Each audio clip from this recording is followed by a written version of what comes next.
Okay, దీర్ఘకాలిక ప్రవృత్తి, కాలశ్రేణుల అంశాలు. సెకండ్ వన్ వచ్చేసి ఋతుగత విచరణాలు. థర్డ్ వన్ వచ్చేసి చెప్తున్నమ్మా, ఇప్పుడు ఇందాక ఇంగ్లీష్ లో చెప్పాను, ఇప్పుడు తెలుగులో చెప్తున్నాను.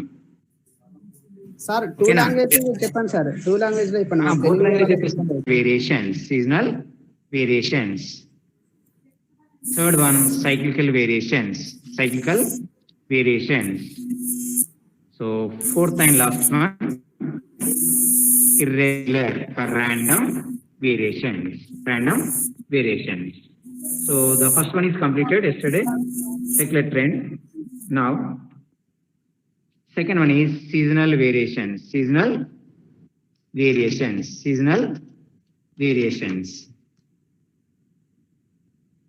సో సెకండ్ వన్ వచ్చేసి ఋతుగత విచరణాలు. మరి ఇక్కడ ఋతుగత విచరణాల్లో ఏంటంటే వ్యాపార ప్రక్రియలో ప్రతి సంవత్సరం ఏర్పడే కాలానుగుత మార్పులనే ఋతుగత మార్పులు అంటారు. వ్యాపార ప్రక్రియలో ప్రతి సంవత్సరం ఏర్పడే కాలానుగత మార్పులనే ఋతుగత మార్పులు అంటారు. ఈ మార్పులు ఎప్పుడూ పునరావృతం అవుతూనే ఉంటాయి. ఈ మార్పులు ఎప్పుడు పునరావృతం అవుతుంటాయి, మళ్ళీ మళ్ళీ ఇవి మరి జరుగుతూనే ఉంటాయి. అంటే కావున ఒక సంవత్సరంలో కానీ అంతకంటే తక్కువ కాల వ్యవధిలో కానీ వాతావరణ పరిస్థితులు, ఆచార వ్యవహారాలు, అలవాట్లు, సంప్రదాయాలు మొదలగు కారణాల వల్ల కాలశ్రేణులలో పరిణమించే మార్పులనే ఋతుగత మార్పులు అంటారు. సో ఈ సబ్జెక్ట్ క్వాంటిటేటివ్ టెక్నిక్స్ అమ్మా, quantitative techniques subject name. So కాబట్టి వాతావరణ పరిస్థితుల్లో కావచ్చు, ఆచార వ్యవహారాల్లో కావచ్చు, మరి అలవాట్లలో కావచ్చు, సంప్రదాయాల్లో కావచ్చు, మొదలగు కారణాల వల్ల కాలశ్రేణులలో పరిణమించే మార్పులనే ఋతుగత మార్పులు అంటారు. ఈ ఋతుగత మార్పులకు ముఖ్య కారణం వాతావరణ పరిస్థితులుగా చెప్పవచ్చు. ఈ ఋతుగత మార్పులకు మరి ముఖ్య కారణం ఏంటంటే వాతావరణ పరిస్థితులుగా చెప్పవచ్చు. అది వర్షపాతం కావచ్చు, లేదా తేమ కావచ్చు, ఉష్ణోగ్రత కావచ్చు, మొదలగు వాతావరణ మార్పులు ఒక్కొక్క పరిశ్రమపై, ఒక్కొక్క వ్యాపారంపై వివిధ రకాల ప్రభావాలను చూపిస్తుంది. ఎగ్జాంపుల్ వచ్చేసి వేసవి కాలంలో మరి చల్లని పానీయాలకు ఎక్కువ డిమాండ్ ఉంటుంది. అలాగే చలికాలంలో ఉలెన్ క్లాత్స్కి, ఉన్ని వస్తువులకి, మరి వేడి పానీయాలకి మరి గిరాకీ ఎక్కువగా పెరగడం జరుగుతుంది.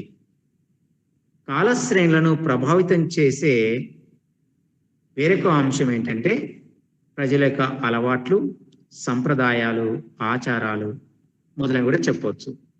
ఎగ్జాంపుల్ వచ్చేసి మరి సాధారణంగా దీపావళి పండుగ చూడండి, దసరా పండుగ చూడండి, లేదా క్రిస్మస్ మొదలగు పండుగల సందర్భాల్లో మరి ఈ షుగర్కి, పంచదారకి డిమాండ్ ఎక్కువగా ఉంటుంది, గిరాకీ ఎక్కువగా ఉంటుంది, పెరుగుతుంది. అలాగే సో బ్యాంక్లో నెల మొదటి వారంలో ఖాతాదారులు తీసుకునే డబ్బు వాపసు ఎక్కువగా ఉంటుంది, అంటే విత్డ్రాయల్స్. సో జనరల్గా ఎంప్లాయీస్ అందరూ కూడా వాళ్ళ శాలరీస్ పడ్డ తర్వాత ఆ మంత్ ఫస్ట్ వీక్లో విత్డ్రాయల్స్ ఎక్కువగా ఉంటాయి. ఈ కాలశ్రేణుల విశ్లేషణ ఋతుగత మార్పుల అధ్యయనం ద్వారా చాలా ప్రాముఖ్యమైనదిగా చెప్పవచ్చు. ఎందుకంటే ఋతుగత మార్పుల పరిజ్ఞానం ఉన్నట్లయితే వ్యాపార నిర్ణయాలు సరైన టైంలో సరైన నిర్ణయాలు తీసుకోవచ్చు, సక్రమంగా తీసుకోవచ్చు, వాస్తవికత దగ్గరగా మన నిర్ణయాలు కూడా ఉంటాయని చెప్పుకోవచ్చు. So now second one, seasonal variations. Seasonal variations in a time series refer to those short-term fluctuations which occur regularly every season, that is yearly or half yearly, quarterly, monthly or weekly. So in the word, so quantitative techniques, second year, become second year quantitative techniques amma class. Okay na? And the messages are really quantitative techniques, QT2 subject. So in the words of Professor Horace, so the seasonal variation is a recurrent pattern of change within the period that results from the operation of forces connected with the climate or custom at different times of the period. So ఈ విధంగా మరి cyclical seasonal variations అనేటి మరి general గా in festival seasons, in festival of Dasara, Deepavali and Christmas, the sugar rate automatically will be increased. So in summer season, the cool items prices will be raised. In winter season, the woolen cloths rate will be raised. So generally, in the beginning months, the employers can withdraw the amount from banks. So video ఎందుకని మన faces చూపిస్తున్న video అవసరం లేదు, ఇంకా నేను చెప్తున్నాను ఇంకా. Okay, so generally the employees can withdraw the cash from their accounts from bank. So the beginning month, every month beginning month, generally the transaction will be more, the transaction will be more. So ఈ విధంగా మరి ఈ ఋతుగత విచరణాలు ఉంటాయి. Next వచ్చేసి third one, చక్రీయ విచరణాలు. చక్రీయ విచరణాలు, సైక్లికల్ వేరియేషన్. సో కాల శ్రేణులలో ఆవర్తన కాలం ఒక సంవత్సరంకు పైబడి మళ్ళీ పునరావృతం అయ్యే మార్పులను చక్రీయ విచరణాలు అంటారు. కాలశ్రేణులలో ఆవర్తన కాలం ఒక సంవత్సరంకు పైబడి మళ్ళీ పునరావృతం అయ్యే మార్పులను చక్రీయ విచరణాలు అని అంటారు. కావున చక్రీయ విచరణాలను దీర్ఘకాలిక మార్పులుగా పరిగణించవచ్చు. ఈ చక్రీయ మార్పులను మరి దీర్ఘకాలిక మార్పులుగా పరిగణించవచ్చు. సాధారణంగా వ్యాపార చక్రంలో, సో ఇది first chapter, analysis of time series, కాలశ్రేణుల విశ్లేషణ. సో చక్రీయ విచరణాలను దీర్ఘకాల మార్పులుగా పరిగణించవచ్చు. సాధారణంగా వ్యాపార చక్రంలో 4 దశలు ఉంటాయి. ఎన్ని దశలు ఉంటాయి? 4 దశలు ఉంటాయి. అవి ఏంటంటే, నెంబర్ 1 వ్యాపార విజృంభణ. నెంబర్ 2 క్షీణ దశ. సో నెంబర్ 3 ఆర్థిక మాంద్యం. నెంబర్ 4 పురోగతి. సో ఈ విధంగా మరి వ్యాపార చక్రంలో 4 దశలు ఉంటాయని చెప్పాము. సో అవేంటంటే, సో ఈ విధంగా ఉంటాయి. కనబడుతుందా? Okay sir. కనబడుతుందా క్లియర్ గా? కొంచెం క్లారిటీ లేదు సార్. ఓకే, తర్వాత షేర్ చేస్తాం, చూడండి ఒకసారి. సో ఇది వ్యాపార చక్రం, సైకిల్ లాగా ఉంటుంది ఇక్కడ. సో ఫస్ట్ వచ్చేసి విజృంభణ కాలం ఉంటుంది, నెక్స్ట్ క్షీణ దశ ఉంటుంది, నెక్స్ట్ ఆర్థిక మాంద్యం ఉంటుంది, పురోగతి ఉంటుంది. First, so there are the 4 cycles. So the first one is prosperity. Second one decline. Third one depression. Fourth one again prosperity. Okay, so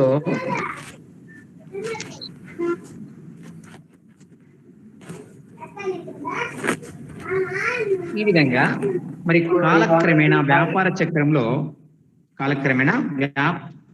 మరి వ్యాపార చక్రంలో ఒక దశ తర్వాత వేరొక దశ ఏర్పడుతుంది.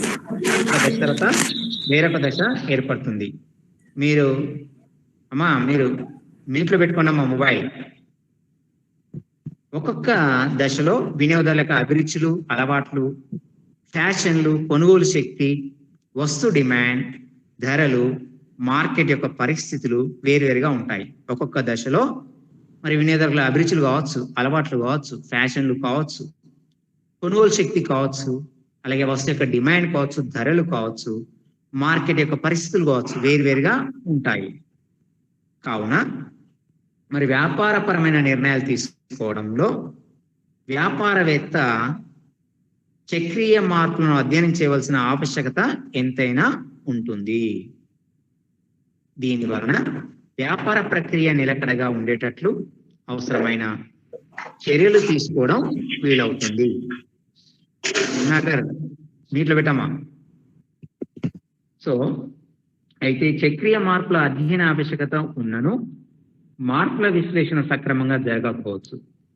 ఎందుకంటే వ్యాపార చక్రాల్లో ఆవర్తన కాలం నిలకడగా ఉండదు మరియు చక్రీయ మార్పులు యాదృచ్ఛిక మార్పులతో కలిసి ఉంటాయి. So cyclical variations, the term cyclical variation refers to the recurrent variation in a time series that usually lasts for 2 or more years and are regular neither in amplitude nor in length. So in the field of economic and business, the follow a well-determined pattern with 4 different phases. First one is prosperity, boom. Second one, recession. Third one, depression, that is slump. Fourth one, recovery. So see this cycle. So first one is prosperity, boom. Second one is recession. Okay, second one is recession. The next third one is depression, slump. Fourth one is recovery. So the cycle moves this way. Left to right, round circle, it moves. Okay. So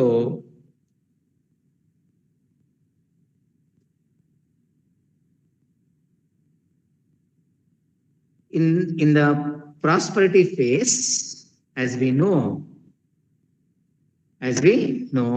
each phase changes gradually into the phase which follows it in the order given.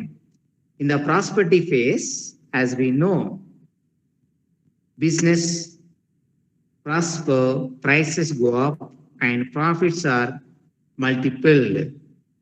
This causes overdevelopment, difficulties in transportation, increase in wage rate, deficiency in labor, high rate of interest, dearth of money in the market, and price concession, etc., leading to depression, slump. In the depression phase, as we know, there is pessimism in trade and industries. Factories close down, businesses fail, unemployment spreads, the rate of wages and prices are low.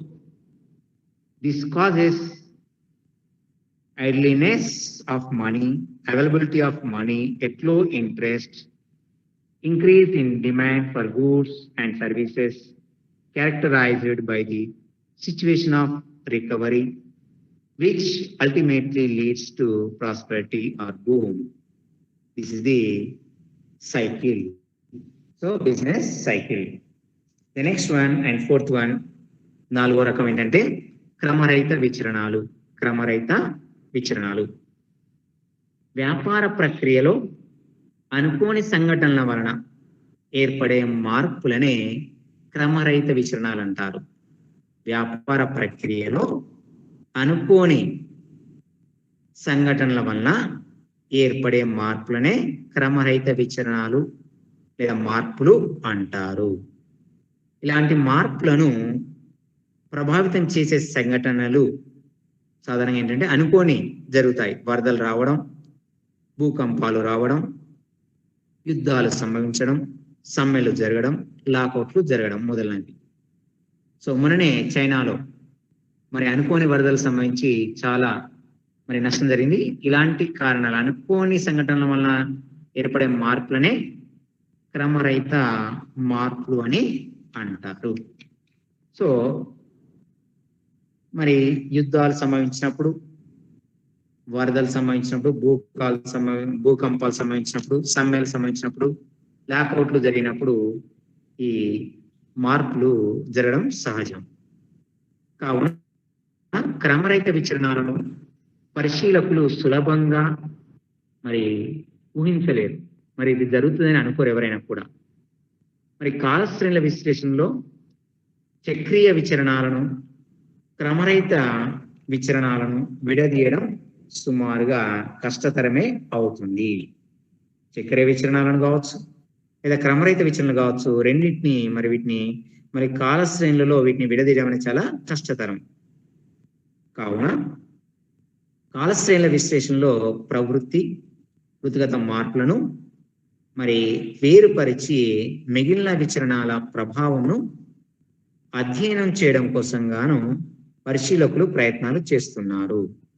కాలశ్రేణుల విశ్లేషణలో ప్రవృత్తి, ఋతుగత మార్పులు రెండు ఉన్నాయి. First రెండు, ఆ రెండింటిని వేరు చేసి మిగిలిన విచరణాల యొక్క ప్రభావంను అధ్యయనం చేయడం కోసం గాను పరిశీలకులు ప్రయత్నాలు చేస్తున్నారు.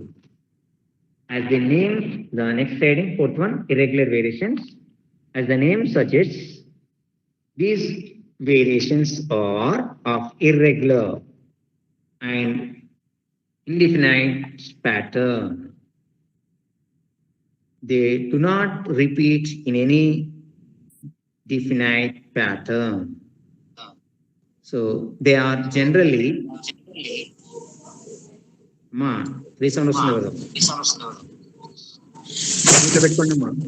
పెట్టుకోండి.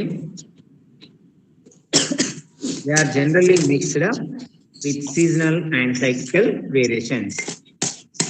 So they are generally mixed up with మీట్లో పెట్టుకోండి మీరు. అనుష మీట్లో పెట్టుకోండి అమ్మా. మొబైల్ ఫోన్ మీట్లో పెట్టుకోండి మీరు.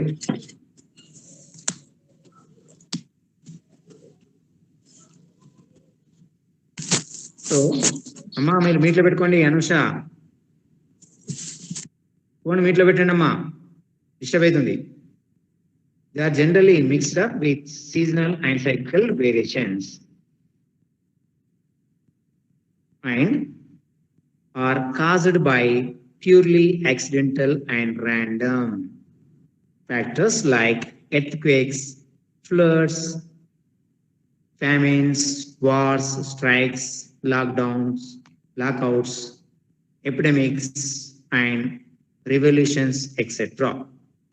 These variations are also otherwise called erratic, accidental, random, or episodic variations. మా ఎవరు ఆన్ చేశారు?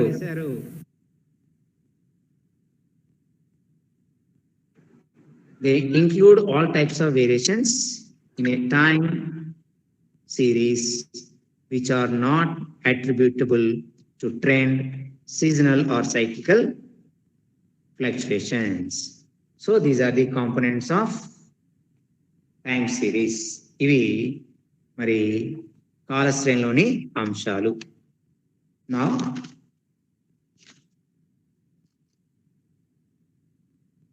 so measurement of trend, ప్రవృత్తిని కొలిచే పద్ధతులు వెరీ ఇంపార్టెంట్. ఇవి 5 మార్క్స్ 4 మార్క్స్ అని వస్తుంది, లేదా మరి 16 మార్క్స్ అని వస్తున్నాయి. So measurement of trend. So number 1 is సరస వక్రరేఖ పద్ధతి, ప్రవృత్తిని కొలిచే పద్ధతులు. నెంబర్ 1 సరస వక్రరేఖ పద్ధతి. నెంబర్ 2 అర్ధ మధ్యమాల పద్ధతి. నెంబర్ 3 చలిత మధ్యమాల పద్ధతి. నెంబర్ 4 కనిష్ట వర్గాల పద్ధతి. మొత్తం 4 పద్ధతులు. ఎన్ని పద్ధతులు? 4 పద్ధతులు. సార్ కొంచెం స్లోగా చెప్తే మేము నోట్ చేసుకుంటాం సార్ అట్లా. ఓకే. ప్రవృత్తిని కొలిచే పద్ధతులు 4 రకాలు. నెంబర్ 1 సరస వక్రరేఖ పద్ధతి. చేస్తున్నా. నెంబర్ 1 సరస వక్రరేఖ పద్ధతి. నెంబర్ 2 చెప్తాను, మళ్ళీ ఇంగ్లీష్ లో కూడా చెప్తాను. వెయిట్. నెంబర్ 2 అర్ధ మధ్యమాల పద్ధతి.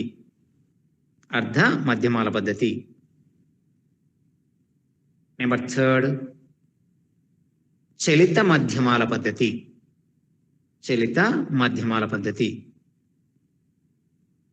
నెంబర్ 4 కనిష్ట వర్గాల పద్ధతి.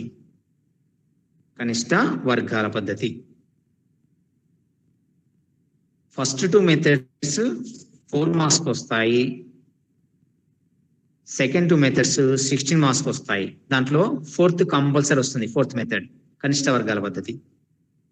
The methods of measuring the secular trend. So number 1 is freehand curve method. Measurement of trend. The first method is freehand curve method.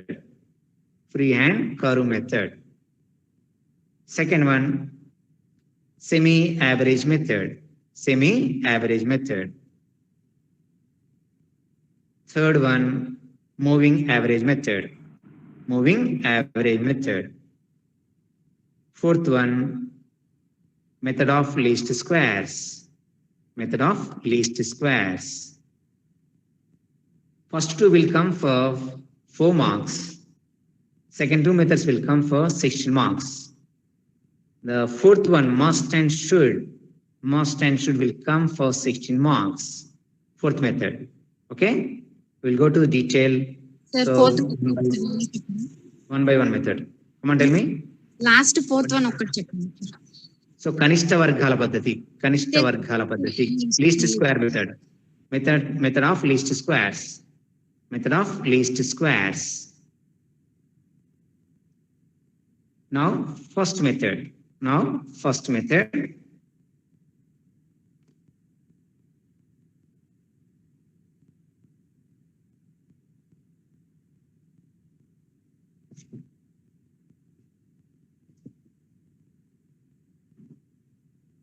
So first method,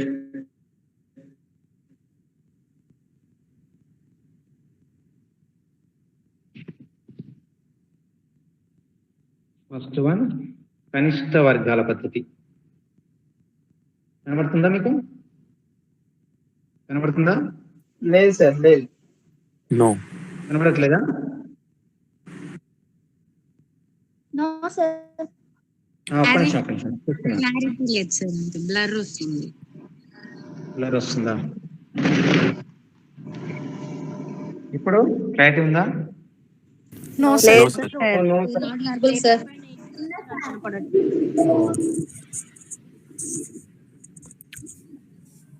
ఇప్పుడు వస్తుందా? బ్లర్ వస్తుందా? క్లారిటీ లేదు వస్తుందా? సార్, ఇంకా బ్లర్నే వస్తుంది. బ్లర్ వస్తుంది సార్ మొత్తం. Page number 11. ఇప్పుడమ్మా clarity ఉందా? లేదు సార్. బ్లర్ వస్తుంది సార్ అట్లనే. బ్లర్ వస్తుందా? ప్రాబ్లం మేము క్లియర్ చేయండి ఒకసారి. బ్యాక్ ఇప్పుడు చూడండి, ఇప్పుడు ఏమైనా కనబడుతుందా? ఇప్పుడైనా లేదు సార్. ఇప్పుడు కనబడట్లేదా? సార్ క్లాస్ అయిపోయిన తర్వాత ఒకసారి గ్రూప్ లో పెట్టండి సార్, వచ్చేది చెప్పండి సార్, నాకు టైం లేదు కదా. ఇప్పుడు చూడండి, క్లారిటీ వస్తుందా? కొంచెం అనిపిస్తుంది సార్. కొంచెం ఓకే సార్. కొంచెం బెటర్ సార్. సైడ్ కి పెట్టండి. ఇప్పుడు క్లియర్ ఉందా? వన్ సైడ్ ఉంది. క్లియర్ కనబడుతుందా క్లియర్ గా ఇప్పుడు కనబడుతుందా కొంచెం క్లియర్ గా బెటర్ సార్. సో ఇక్కడ ఫస్ట్ మెథడ్ వచ్చేసి సరస వక్రరేఖ పద్ధతి. సరస వక్రరేఖ పద్ధతి.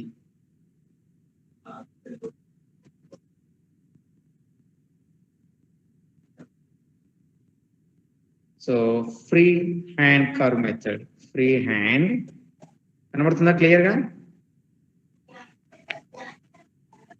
Free hand curve method. Sir మీరు చెప్పండి సార్, మేము నోట్ చేసుకుంటాం. పర్లేదు చెప్పండి.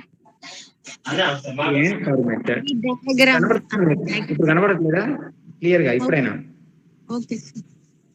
కనబడుతుందా లేదా క్లియర్ గా? అనిపిస్తలేదు సార్ అంత క్లియర్. లేదు సార్, బ్లర్ వస్తుంది. బ్లర్ వస్తుందా?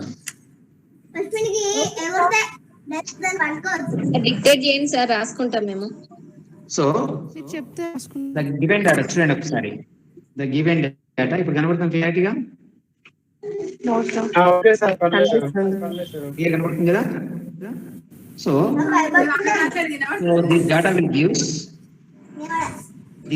సరస వక్రరేఖ పద్ధతి ద్వారా ప్రవృత్తి రేఖను సంధానం చేయండి. ఈ డేటా ఇస్తారు మనకి. ఫస్ట్ కాలం ఇయర్, సెకండ్ కాలం ఉత్పత్తి అండ్ ప్రొడక్షన్ ఇన్ యూనిట్స్ అని ఇచ్చాడు అనుకోండి. ఓకే, క్లియర్ కనబడుతుందా లేదా ఇప్పటికి క్లియర్ గా? కనిపిస్తుంది sir. Okay sir. Right. So ఇలా సంవత్సరంని అలాగే ఉత్పత్తిని లేదా సంవత్సరం లేదా అమ్మకాలను, సంవత్సరం లేదా కొనుగోలను ఇవ్వడం జరుగుతుంది. ఇచ్చినప్పుడు మీరు ఏం చేయాలంటే ఇచ్చిన దత్తాంశాన్ని, సో గ్రాఫ్ పై ఇచ్చిన దత్తాంశాన్ని గ్రాఫ్ పై, ఇది y యాక్సిస్, ఇది x యాక్సిస్, ఇది y యాక్సిస్, ఇది x యాక్సిస్. మరి x యాక్సిస్ మీద ఇయర్స్ తీసుకోండి. 1996 కనబడట్లేదు సార్. కనబడట్లేదా ఇంత క్లియర్ గా? ఇప్పుడు కనబడుతుంది సార్. సార్ ఓకే సార్, కొంచెం దగ్గర క్లాస్ కనిపిస్తుంది సార్. దగ్గర సరిపోతుందా? Okay okay sir. సో ఇలా ఇక్కడ x యాక్సిస్ మీద ఇయర్ ని 1996, 1997, 1998, 99, 2000, 2001, 2002 ఎన్ని ఇయర్స్ ఇచ్చాడో అన్ని ఇయర్స్ మొత్తం x యాక్సిస్ మీద తీసుకోండి. x అక్షం మీద తీసుకోండి. మనకి ఇక్కడ డేటా ఉంది సార్. డేటా 1996 లో 65, 1997 లో 95, 1998 లో 85, 1999 లో 110, 2000 లో 120, 2001 లో 130, 2002 లో 125 డేటా ఇచ్చాడు. దీన్ని y యాక్సిస్ మీద తీసుకోండి, y యాక్సిస్ మీద. అయితే జనరల్ గా గ్రాఫ్ పేపర్ మీకు ఎలా ఉంటుందంటే ఇది x యాక్సిస్ y యాక్సిస్ 0 అవుతుంది. కానీ ఇక్కడ మినిమం డేటా ఎంత ఇచ్చాడు? మినిమం డేటా ఎంత దీన్ని చూసుకుంటే మినిమం ఉత్పత్తి ఎంత ఉంది? మినిమం ఉత్పత్తి మిగతా వాళ్ళంతా మ్యూట్ చేసుకోండి సార్, ఒకరు చెప్తున్నారు కదా, ఎందుకు డిస్టర్బ్ చేస్తారు. సో కనిష్ట ఉత్పత్తి ఎంత ఉందమ్మా? కనిష్ట ఉత్పత్తి ఎంత ఉంది?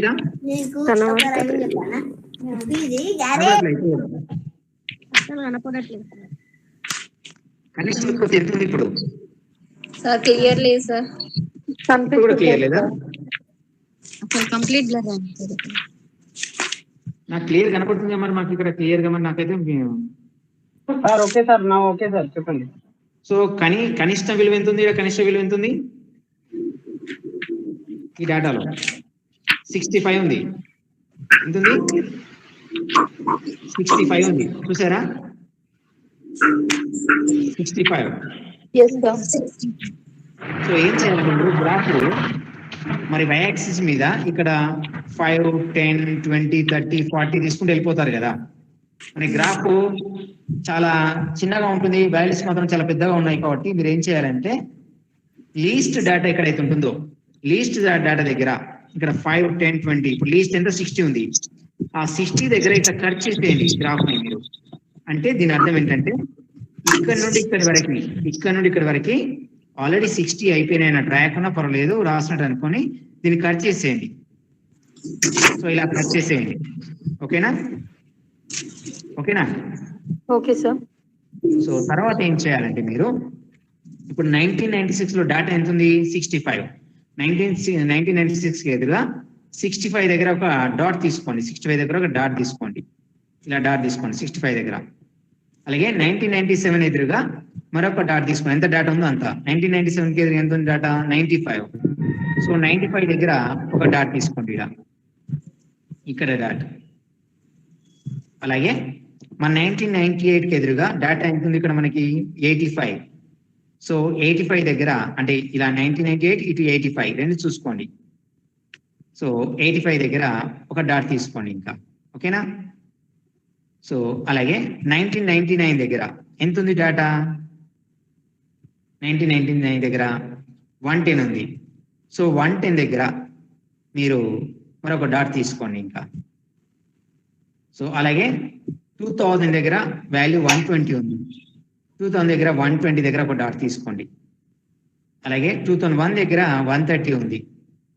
సో 130 దీనికి ఎదురుగా ఇట్లా స్ట్రేట్ గా. అలాగే 2002 దగ్గర 125 ఉంది. సో 125. సో ఇక్కడ వచ్చేస్తుంది.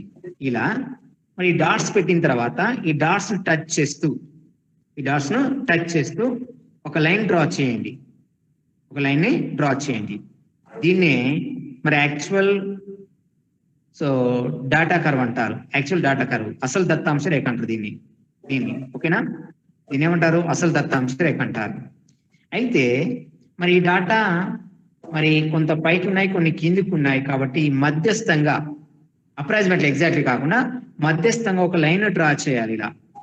అంటే అటు కొన్ని బిందువులు, ఇటు కొన్ని బిందువులు, అంటే గీతకు పైన కొన్ని బిందువులు వచ్చేట్టుగా, గీత కింద ఈ రేఖకు, అసలు దత్తాంశ రేఖకు మరి పైకి కొన్ని బిందువులు వచ్చేటట్టుగా, కిందికి కొన్ని బిందువులు వచ్చేటట్టు సమానంగా మధ్యస్థంగా ఈ బిందువుల మధ్యస్థంగా ఒక రేఖని గీయాలి. ఆ రేఖనే మరి ప్రవృత్తి రేఖ అంటారు. సో దీన్ని ఏమంటారు? ప్రవృత్తి రేఖ అని అంటారు. సో ట్రెండ్ కర్వ్ అంటారు. దీన్ని ఏమంటారు? ట్రెండ్ కర్వ్ అంటారు. అర్థమైందా మీ అందరికి? అంటే అప్రాక్సిమేట్ గా తీసుకోవాలా సార్? అప్రాక్సిమేట్లీ ఒకసారి చూపిస్తున్నా చూడండి గ్రాఫ్ మీద. ఇలా వచ్చిందన్నమాట, డాట్స్ ఇలా ఉన్నాయి అనుకుందాం. ఇలా డాట్స్ ఉన్నాయి, ఇలా ఉన్నాయి అనుకోండి. దీన్ని టచ్ చేస్తూ ఒక లైన్ డ్రా చేయండి. చేసిన తర్వాత అప్రాక్సిమేట్ లా ఒక లైన్ మళ్ళీ డ్రా చేయండి ఇట్లా మధ్యస్థంగా. పైన అంటే ఈ గ్రాఫ్ పైన కొన్ని బిందువులు వచ్చేట్టుగా, కింద కొన్ని బిందువులు వచ్చేట్టుగా డ్రా చేయండి అప్రాక్సిమేట్లీ. సో దీన్ని యాక్చువల్ డాటా కర్వ్ అంటారు. యాక్చువల్ డాటా కర్వ్, అసలు దత్తాంశం అంటారు. దీన్ని ట్రెండ్ కర్వ్ అంటారు. ఏమంటారు? దీన్ని ట్రెండ్ కర్వ్ అని అంటారు. ఓకేనా? ఇది ఫస్ట్ మెథడ్. అర్థమైంది అందరికి? Okay sir. So compulsory graph మీద గీయాల్సి ఉంటుంది. సో ఇలా ఎక్స్ యాక్సిస్ మీద, ఇది ఎక్స్ యాక్సిస్, ఇది y axis. Data minimum data 40 ఉందనుకో, మరి మనం ఇక్కడ దాకా 40 పోయింది అనుకో, ఈ ఎక్స్ 0 నుండి 40 పోవాలంటే ఇదంతా పైకి పోతుంది. కాబట్టి ఏం చేయాలి? మీరు ఇక్కడికే కట్ చేసుకోండి గ్రాఫ్ ని. ఇలా కట్ చేసుకొని ఈడ 40 అని రాసుకోండి. అలాగే ఇది 50, సో ఈడ 60. డిఫరెన్స్ ఏముండాలి తీసుకోవడంలో? 70, 80. చెప్పండి అమ్మా. ఇంగ్లీష్ టెక్స్ట్ బుక్ లో వేరేలాగా ఉంది. ఏంటమ్మా? ఇంగ్లీష్ టెక్స్ట్ బుక్ లో వేరే ఉంది. 20, 22 బై యాక్సిస్ మీద 20, 22, 24, 26 ఉంది. మీరేమో అంటే ప్రాబ్లం ఏదైనా ప్రాబ్లం పర్లేదు. నేనేది మీరు అర్థం చేసుకోండి. ప్రాబ్లం ఏదైనా కావచ్చు. అర్థమైందా? అర్థమైందా మీకు? అదే ఉంది 20, 20, 24 ఉంది. కానీ మీరు ప్రాబ్లం ఏదైనా కావచ్చు. డాటా ఇలా తీసుకోండి. సబ్ 20 ఉంది అనుకో, దీనికి 20 రాసుకోండి ఇలా. ఓకేనా? ప్రాసెస్ అర్థమైతే ఇది ఎలా అంటే మీకు అర్థం కావాలి, ఫస్ట్ ప్రాబ్లం అర్థం కావాలి. ఓకేనా? Okay sir. అర్థమైంది అందరికి లేదా? సార్ ఇది యాక్చువల్ కర్వ్, ఇంకొకటి ఏంటి సార్? ఎస్టిమేటెడ్ కర్వ్ మనం గీసాం. యాక్చువల్ డాటా కర్వ్ అన్నాం. యాక్చువల్ డాటా కర్వ్ ఇది. Okay. Second one trend curve. Trend, TRE అండి. Trend curve. Trend curve. ఓకేనా? మనం డాట్స్ తీసుకుంటూ దాని డాటా యొక్క డాట్స్ తీసుకుంటూ డ్రా చేసే కర్వే actual data curve. So middle గా డ్రా చేసే కర్వ్ ట్రెండ్ కర్వ్. మిడిల్ గా డ్రా చేసే కర్వ్ ఏంటి? Trend curve. ఓకేనమ్మా? ఇంగ్లీష్ మీడియం బుక్ లో యాక్చువల్ డేటా కర్వ్ ని ఒరిజినల్ డేటా అని ఇచ్చారు సార్. సో ఎట్లయినా పర్లేదు, యాక్చువల్ డేటా ఒరిజినల్ డేటా ఒకటే, మీనింగ్ అదే కదా. ఒకటే, ఒరిజినల్ డేటా అన్న యాక్చువల్ డేటా అన్న రెండు ఒకటే. ఒకటే. రెండు ఒకటే సార్. ఓకేనా? అర్థమైందా? సో నౌ సెకండ్ మెథడ్ అర్ధ మధ్యమాల పద్ధతి. ఈ అర్ధ మధ్యమాల పద్ధతిలో ప్రవృత్తి విలువను గణన చేయడానికి మరి ప్రవృత్తి రేఖను సంధానించడానికి దత్తాంశంలో ఇవ్వబడిన సంవత్సరాలను 2 సమాన భాగాలు విభజించాలి. అర్ధ అంటే ఏంటి? సగం కదా. అర్ధ అంటే సగం. కాబట్టి ఇచ్చిన దత్తాంశాన్ని 2 సమాన భాగాలుగా విభజించాలి. ఇచ్చిన డేటాను 2 ఈక్వల్ పార్ట్స్ గా డివైడ్ చేయాలి. మరి 2 సమాన భాగాలుగా విభజించే అవకాశం లేనప్పుడు మరి మధ్య సంవత్సరాన్ని వదిలేయాలి. సాధారణంగా మరి సరి సంఖ్యల దత్తాంశం ఇచ్చాడు అనుకోండి, సరి సంఖ్యల సంవత్సరాల దత్తాంశం. సరి సంఖ్యలు ఏంటి చెప్పండి? ఆడ్ నంబర్స్ ఏంటి చెప్పండి? 1 3 5 7 9 11 ఈవెన్ నెంబర్స్ ఈవెన్ 2 4 2 4 6 8 10 12 16 ఇలాంటి ఇయర్ సంబంధించిన నుండి డేటా ఇస్తే అక్కడ ఎగ్జాక్ట్లీ మిడిల్ ఇయర్ ఉండదు. ఆడ ఈక్వల్ పార్ట్ చేయొచ్చు. 4 ఇయర్స్ ఇస్తే 2 ఇయర్స్, ఫస్ట్ 2 ఇయర్స్ ఒకటి, బిలో 2 ఇయర్స్ ఒకటి ఈక్వల్ పార్ట్ చేయొచ్చు. అలాగే 6 ఇయర్స్ డేటా ఇస్తే 3 ఇయర్స్ ఈక్వల్ చేయొచ్చు. అలాగే 8 ఇయర్స్ డేటా ఇస్తే 4 years, first 4 years, last 4 years చేయొచ్చు. ఒకవేళ add number of years data ఇచ్చారు అనుకోండి, odd number of years data ఇస్తే అంటే ఆడ్ నెంబర్స్ ఏంటి? 3 5 7 9 11. ఓకే. ఇప్పుడు 7 ఇయర్స్ డేటా ఇచ్చాడు అనుకోండి, 2 ఈక్వల్ పార్ట్స్ చేయగలుగుతామా? చేయలేము సార్. అలాంటప్పుడు ఏం చేయాలి? మిడిల్ ఇయర్ ని లీవ్ చేయాలి. మిడిల్ ఇయర్ ని లీవ్ చేయాలి. రిమైనింగ్ ఇయర్స్ ని ఫస్ట్ పార్ట్ గా, సెకండ్ పార్ట్ గా డివైడ్ చేసుకోవాలి. Okay sir. ఇదే సెమీ యావరేజ్ మెథడ్. ఏంటిది? Semi average method. సో ఇక్కడ చూడండి, ఇక సెమీ యావరేజ్ మెథడ్ ఇది చూడండి. ఇక ఏంటమ్మా వీడియో కనిపించట్లేదు. కనిపిస్తుందా లేదా?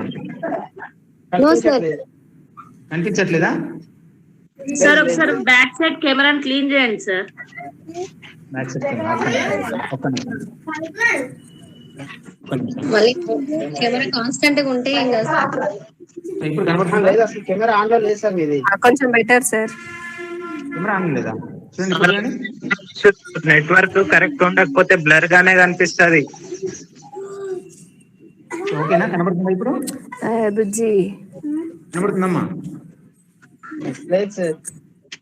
కనబడట్లేదా? బ్లర్ వస్తుంది సార్. అదే నెట్వర్క్ ఇప్పుడు ఓకే సార్, కొంచెం దగ్గర పెట్టండి సార్. ఓకే.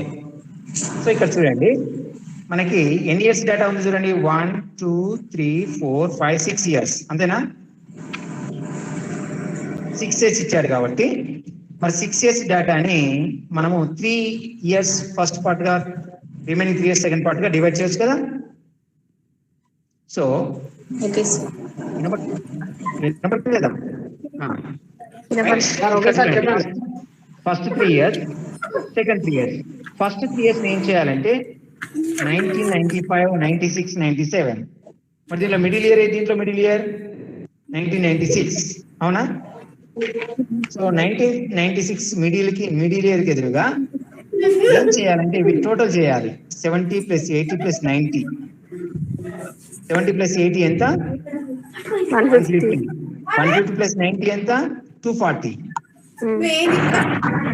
సో 240ని ఇవి టోటల్స్ ఎన్ని ఇయర్స్ టోటల్? ఇవి 3 ఇయర్స్ టోటల్. కాబట్టి 240/3 ఎంత? 80 వస్తుంది. ఎంత వస్తుంది? 80. అలాగే సెకండ్ పార్ట్ యొక్క టోటల్ కూడా చేయాలి. Second part. So second part total చూసినట్లయితే 1998 1999 2000, 1998 110, 1999 120, 2000 110. ఈ మూడింటిని యాడ్ చేయండి. సో యాడ్ చేస్తే మనకు 340 వచ్చింది. మళ్ళీ ఇవి ఎన్ని ఇయర్స్ టోటల్? ఇవి 3 ఇయర్స్ టోటల్. కాబట్టి 340/3 = 113.33.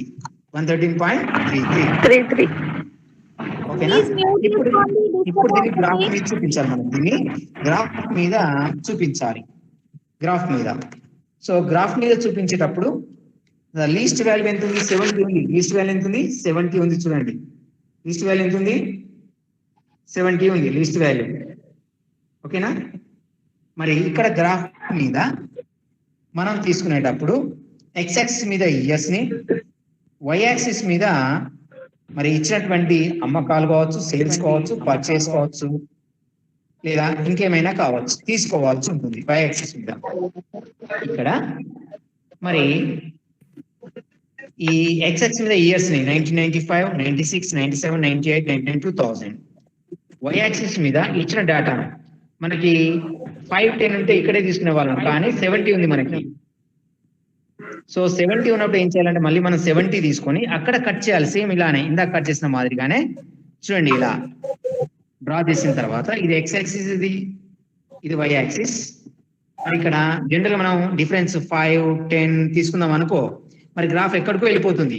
అలా కాకుండా మనం ఏం చేయాలంటే ఇలా కట్ చేసుకోండి, గ్రాఫ్ని ఎప్పుడు ఇలా కట్ చేస్తూ ఉండండి.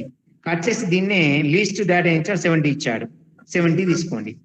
తర్వాత డిఫరెన్స్ 75, 80, 85, 90, 95 ఇలా తీసుకుంటూ వెళ్ళిపోండి, ఇలా తీసుకుంటూ వెళ్ళిపోండి. ఓకేనా? సో ఇప్పుడు ఏం చేయాలంటే మీరు ఈ డేటా ఉంటుంది చూసారా, యాక్చువల్ డేటాను మళ్ళీ ఇక్కడ వాయిస్ వినపడట్లేదా? ఇప్పుడు కూడా ఇప్పుడు క్లారిటీ ఉందా? Okay sir. సో ఇప్పుడు ఏం చేయొచ్చు అంటే మీకు ఫస్ట్ ఈ యాక్చువల్ డేటాని 1995 ఎదురుగా 70 దగ్గర ఇలా చూపించండి. ఇలా ఒక పాయింట్ తీసుకోండి 70 దగ్గర. అలాగే 1996 దగ్గర 80, 1980 దగ్గర 80 ఇక్కడ పాయింట్ తీసుకోండి. అలాగే 1997 కి ఎదురుగా ఎంత ఉంది? 90 ఉంది, 90కి ఎదురుగా ఒక డాట్ తీసుకోండి ఇక్కడ. అలాగే 1998 కి ఎదురుగా ఎంత ఉంది మనకు? 110 ఉంది, 110 తీసుకోండి, 110 ఇక్కడ. అలాగే 1999 కి ఎదురుగా 120 అంటే ఇక్కడ గ్రాఫ్ మొత్తం చూపించలేదు, 120 ఇక్కడ వస్తుంది. 99 కి ఎదురుగా 120 ఇక్కడ వస్తుంది. అలాగే 2000 కి ఎదురుగా 110, మళ్ళీ డిక్రీజ్ అయింది 110. సో ఇక్కడ సో వీటిని టచ్ చేస్తూ ఒక లైన్ డ్రా చేయండి, వీటిని టచ్ చేస్తూ ఒక లైన్ డ్రా చేయండి. ఇలా వచ్చి ఇలా, ఇది ఏ కర్వ్ అవుతుంది మరి? ఇది చెప్పండి, ఇది ఏ కర్వ్ అవుతుంది? ఇది ఈ కర్వ్ ఏమంటారు? ఈ కర్వ్ ఏమంటారు? Right, very good. Actual data curve or original data curve? Actual data curve or original data curve? Original data curve. So ఇప్పుడు ఏం చేయాలంటే మళ్ళీ ఈ యావరేజ్ చూసారా? యావరేజ్ మన క్యాలిక్యులేషన్ యావరేజ్ ఉంది కదా, యావరేజ్. దీన్ని కూడా మనం పాయింట్అవుట్ చేయాలి, ఇక్కడ పాయింట్స్ చూపించాలి. మరి ఫస్ట్ పార్ట్కి మిడిల్ ఇయర్ ఏది? మిడిల్ ఇయర్ ఎంతమ్మా? First party middle ear clarity మాట్లాడండి. క్లియర్ లేదు ఇప్పుడు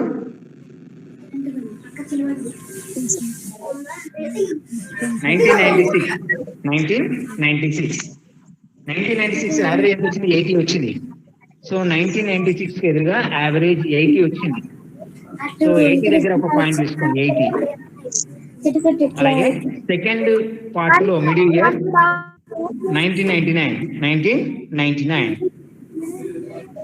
దీనికి ఎదురుగా మరి యావరేజ్ 113 వచ్చింది, 113. సో 113 అంటే ఇక్కడ వచ్చేస్తుంది, 113 అంటే ఇక్కడ వచ్చేస్తుంది, 113 ఇక్కడ వచ్చేస్తుంది. మరి ఈ డాటాను కూడా టచ్ చేస్తే ఈ బిందువులను కూడా కలిపి ఒక రేఖ గీయాలి. దీన్నే మరి ట్రెండ్ కర్వ్ అంటారు, ట్రెండ్ కర్వ్. ఓకేనా? ఓకేనా, అర్థమైందా?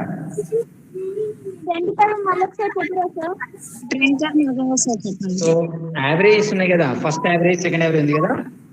ఫస్ట్ యావరేజ్, సెకండ్ యావరేజ్, ఈ వాల్యూస్ ని ఇక్కడ పాయింట్అవుట్ చేయండి, గ్రాఫ్ మీద పాయింట్అవుట్ చేయండి.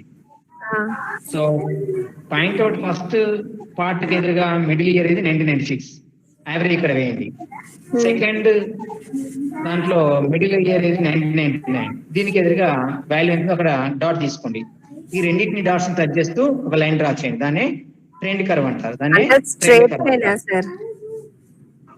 ఆ డాట్స్ టచ్ చేస్తూ అదే సార్, డాట్స్ అంతే అంతే స్ట్రైట్ లైన్ లాగా గీయాలి కదా. అంతే అంతే అట్లా స్ట్రైట్ లైన్ గీయండి ఇక. ఓకేనా? ఓకే. ఇది ఈవెన్ నెంబర్ ఆఫ్ డాటా ఇచ్చినప్పుడు. ఇప్పుడు ఆడ్ నెంబర్ ఆఫ్ డాటా ఇచ్చాడు అనుకోండి. ఆడ్ నెంబర్ ఆఫ్ డాటా ఇచ్చుడండి. ఇక ఇక్కడ ఎన్ని ఇయర్స్ చూడండి, 1 2 3 4 5 6 7 ఇయర్స్ ఉన్నాయి. ఎన్ని ఇయర్స్ ఉన్నాయి? 7 సార్. 7. మరి 7 ఇయర్స్ ఉన్నప్పుడు మరి ఈక్వల్ పార్ట్స్ గా డివైడ్ చేయొచ్చా? మనం డివైడ్ చేయడం వీల్లేదా? లేదు సార్. చేయలేము. బట్ ఎందుకు మిడిల్ ఇయర్ చూసిన మిడిల్ ఇయర్ ని లీవ్ చేయండి. ఓకేనా? సో మిడిల్ ఇయర్ లీవ్ చేసి first part second part divide చేయండి. First 3 years. దీని మిడిల్ ఇయర్ ఏంటంటే 2000. మీకు యాడ్ చేయండి. 90 + 100 + 110, 300 divided by 3 = 100. దీని యావరేజ్ క్యాలిక్యులేట్ చేయండి. సెకండ్ పార్ట్ ఇయర్స్ యొక్క యావరేజ్ కూడా క్యాలిక్యులేట్ చేయండి. అందరినీ మ్యూట్ చేయమన్నారా? డిస్టర్బెన్స్ ఉంది అమ్మా. మీరు మొబైల్ ఫోన్ అందరూ మీట్లో పెట్టేసుకోండి అమ్మా. మీ పిల్లలు కూడా మాట్లాడుతున్నారు, డిస్టర్బ్ అవుతున్నాయి క్లాస్. ఓకేనా? మీరు డౌట్ ఉంటే తర్వాత అడగండి ఇంకా. సో ఇప్పుడు సెకండ్ పార్ట్ యొక్క యావరేజ్ క్యాలిక్యులేట్ చేయండి. Second part average 127 + 115 + 130 total 372. ఇది 3 ఇయర్స్ టోటల్ అవుతుంది. కాబట్టి 372 divided by 3 = 124. ఇప్పుడు మళ్ళీ గ్రాఫ్ మీద మనము చూపించాలి దీన్ని. గ్రాఫ్ మీద. సో గ్రాఫ్ మీద చూపించేటప్పుడు మళ్ళీ x axis y axis draw చేయండి.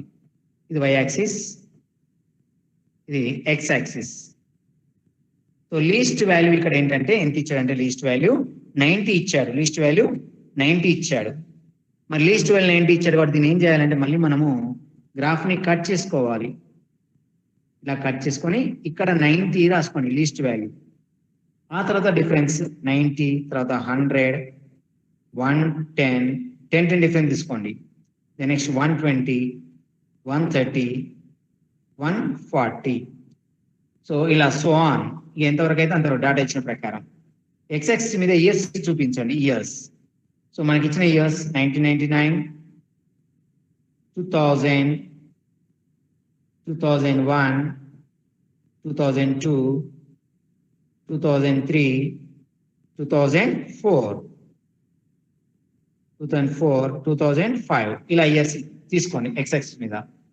ఇప్పుడు 1999 ఇయర్కి ఎదురుగా ఇచ్చినటువంటి సేల్స్ ఏంటంటే 90. 1990కి ఎదురుగా 90 సేల్స్ ఇచ్చాడు. ఇక్కడ డాట్ తీసుకోండి ఇక్కడ.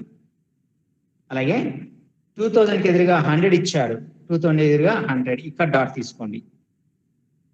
అలాగే మరి 2001కి ఎదురుగా ఇచ్చిన డేటా 110 ఇచ్చాడు. 2001కి ఎదురుగా 110 ఇచ్చాడు. సో 2002కి ఎదురుగా 120 ఇచ్చాడు. 120 ఇక్కడ 120. సో 2003కి ఎదురుగా 127 ఇచ్చాడు. 127 ఇక్కడ వస్తుంది. సో ఇట్లా కూడా చూసుకోండి ఇక్కడ 127. అలాగే 2004కి ఎదురుగా 115 ఇచ్చాడు. 115 అంటే ఇక్కడ వచ్చేస్తుంది. మళ్ళీ ఈ రెండు మధ్యన 120, 110 మధ్యన వచ్చేస్తుంది 115 అనేది ఇక్కడ వచ్చేస్తుంది 2004కి ఎదురుగా. 2005కి ఎదురుగా 130 ఇచ్చాడు. సో 2005కి ఎదురుగా 130 ఇక్కడ వచ్చేస్తుంది. ఇప్పుడు లైన్స్ అన్నిటిని టచ్ చేస్తూ ఒక లైన్ డ్రా చేయండి. ఈ డాట్స్ అన్నిటిని. సో డాట్స్ అన్నిటిని ఇలా టచ్ చేస్తూ ఒక లైన్ డ్రా చేయండి. మళ్ళీ ఇలా డౌన్కి వస్తుంది, మళ్ళీ ఇది అప్కి వెళ్ళిపోతుంది. ఇదే actual data curve. Actual data curve అవుతుంది. Data curve actual data curve అవుతుంది. ఇదే దీన్ని అసలు దత్తాంశ రేఖ అంటారు. అసలు దత్తాంశ రేఖ, ఒరిజినల్ డాటా కర్వ్ అంటారు దీన్ని. మరి ఇప్పుడు మనకు యావరేజ్ చేయాలి కదా, యావరేజ్ అనుకోవాలి కదా. సో యావరేజ్ వచ్చేసి చూడండి, యావరేజ్ ఫస్ట్ 3 ఇయర్స్కి యావరేజ్ మనకి 100 వచ్చింది. ఫస్ట్ 3 ఇయర్స్కి 100 వచ్చింది. మిడిల్ ఇయర్ ఏదంటే 2000. సో ఈ 2000కి ఎదురుగా 100 దగ్గర పాయింట్ తీసుకోండి. అలాగే సెకండ్ యావరేజ్కి ఎదురుగా ఎంత వచ్చిందంటే మరి సెకండ్ యావరేజ్ 124 వచ్చింది. అది 2004 ఇయర్కి ఎదురుగా 2004 ఇయర్కి ఎదురుగా. సో 2004కి ఇయర్కి ఎదురుగా 124 అంటే ఇక్కడ వచ్చేస్తుంది. ఇక్కడ ఈ రెండు లైన్స్ ని టచ్ చేస్తూ ఒక లైన్ డ్రా చేయండి, రెండు డాట్స్ ని టచ్ చేస్తూ ఒక లైన్ డ్రా చేయండి. సో దీన్నే ఏమంటారంటే ట్రెండ్ లైన్ అంటారు. దీన్నే ట్రెండ్ లైన్ అని అంటారు. ఓకేనా? ప్రవృత్తి రేఖ అంటారు. ఏమంటారు? ట్రెండ్ లైన్, ప్రవృత్తి రేఖ అంటారు. ఓకేనా? అర్థమైన అందరికీ? రేపు లీస్ట్ స్క్వేర్ మెథడ్ చూద్దాం. ఇంకా రేపు లీస్ట్ స్క్వేర్ మెథడ్, కనిష్ట వర్గాల పద్ధతి కంపల్సరీ. ఎవరు మిస్ కాకండి రేపు problem. 16 marks compulsory. Compulsory. Very very very very important. మీ నెంబర్ చెప్పరా సార్? నేను గ్రూప్ లో యాడ్ చేస్తాను, మాకు గ్రూప్ లో పంపించారు. అయితే నేను ఒకసారి ఓకే వాళ్ళ క్లారిటీ కనుక్కుంటాను. నేను కనుక్కున్న తర్వాత మీకు యాడ్ చేయమంట. నేను వాళ్ళతో మాట్లాడతాను ఒకసారి. అదే వాళ్ళు క్రియేట్ చేసిన గ్రూప్ కాదు సార్, మేము స్టూడెంట్స్ అందరం కలిసి గ్రూప్ క్రియేట్ చేసుకున్నాం సార్. అవునా? మేము స్టూడెంట్స్ మేము అందరం కలిసి గ్రూప్ క్రియేట్ చేసుకున్నాం సార్. మీ నంబర్ చెప్తే అందులో యాడ్ చేస్తాను, మీరు నోట్ మాకు చేస్తే మేము నోట్ చేసుకుంటాం సార్. అలా గ్రాఫ్స్ లేవు సార్ ఇంగ్లీష్ మీడియం బుక్ లో. అంత డీటెయిల్ గా మీరు చెప్పిన లాగా లేవు ఇంగ్లీష్ మీడియం బుక్ లో అయితే. మీరు సెట్ చేయండి, దాన్ని బట్టి కొంచెం థ్యాంక్ యూ సార్. నేను మాట్లాడి చెప్పేస్తాను మీకు, కంపల్సరీ రేపటి క్లాస్ లో ఇచ్చేస్తాను మీకు. ఓకేనా? అదే ఓకే మీరు అన్న అర్థమైంది. ఒకసారి నేను అనుకున్న తర్వాత మీకు ఇన్ఫర్మేషన్ రేపటి ఇచ్చేస్తాను. లీవ్ అవుతున్నా క్లాస్, లీవ్ కాండి ఇంకా, లీవ్ కాండి క్లాస్ లీవ్ కాండి ఇంకా.